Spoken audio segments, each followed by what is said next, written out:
بچیم، تو میفهمی که برادر بامی بادرنگ زیاد کله خراب استه. باز هم من همراه پدرت گپ میزنم. پدر اولادا آمدین بخیر. کوچولو بچیم بگیر از دست پدرت برده خانه بان. بگیر بچیم خانه ببر.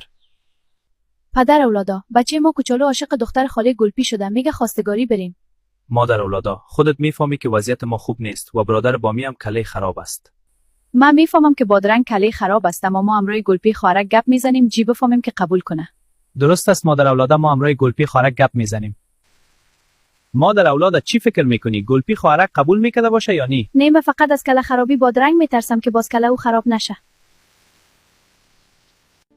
سرخ خواهرک و بانجان برادر خوش آمدین. چی میخورین؟ چای یا انرژی الکوزی بیارم؟